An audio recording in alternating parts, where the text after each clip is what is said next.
ಸೈಲೆಂಟಾಗಿ ನಮ್ಮ ಹುಡುಗರಿಗೆಲ್ಲ ಕೋಆಪರೇಟ್ ಮಾಡಿದ್ರೆ ಸರಿ. ಮೊದಲೇ ನಮ್ಮ ಹುಡುಗರೆಲ್ಲ ರೊಚ್ಕೆದ್ದಿದ್ದಾರೆ. ಇಲ್ಲ ಆಮೇಲೆ ಆಗೋ ಅನಾಹುತಕ್ಕೆ ನಾನ್ ಕಾರಣ ಅಲ್ಲಪ್ಪ. ಅರ್ಥ ಆಯ್ತಾ? ಕರ್ಕೊಂಡೋಗ್ರಿ ಇವಳ. ಬಿಡ್ರ ಯಾರು ನೀವೆಲ್ಲ?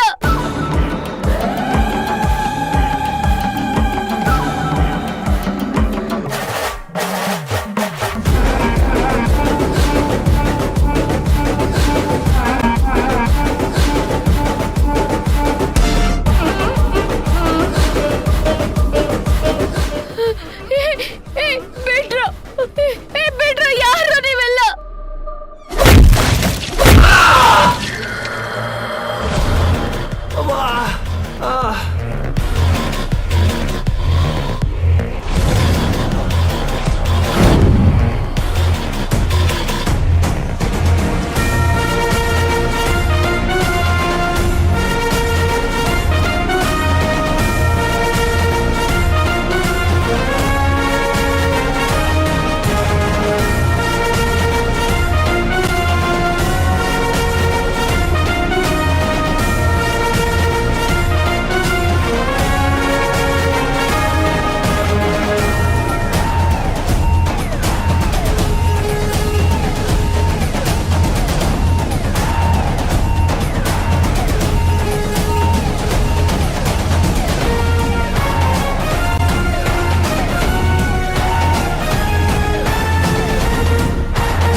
ಏನ್ ಸರ್ ನಿಮ್ ಟೈಮಿಂಗು?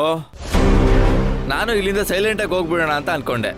ಆದ್ರೆ ನೀವೇ ಅನಾವಶ್ಯಕವಾಗಿ ನಮ್ಮ ಹುಡುಗರಿಗೆಲ್ಲ ಕೆಲಸ ಕೊಡ್ತಾ ಇದ್ದೀರಾ. ನೋಡಿ ಸರ್, ಅವಳನ್ನ ಅಲ್ಲೇ ಬಿಟ್ಬಿಟ್ಟು ನಿಮ್ಮ ಕೆಲಸ ಏನಿದೆಯೋ ಅದನ್ನ ನೋಡ್ಕೊಂಡು ಹೋಗ್ಬಿಡಿ. ಇಲ್ಲ ಅಂದ್ರೆ ಹಾಲು ಕೋವೋ ಥರ ಇರೋ ನಿಮ್ಮ ಮುಖನ ನಮ್ಮ ಹುಡುಗರು ತಟ್ಟಿ ರೊಟ್ಟಿ ಮಾಡಿಬಿಡ್ತಾರೆ.